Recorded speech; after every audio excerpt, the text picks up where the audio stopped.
Giovedì 13 aprile, giovedì santo, e 103esimo giorno dall'inizio dell'anno, ne mancano 262 alla fine. Il sole sorge alle 6:29, tramonta alle 19:54.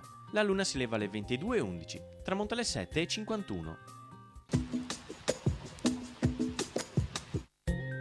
Muore nell'isola di San Giorgio il doge Sebastiano Ziani, dopo che il giorno precedente aveva abdicato.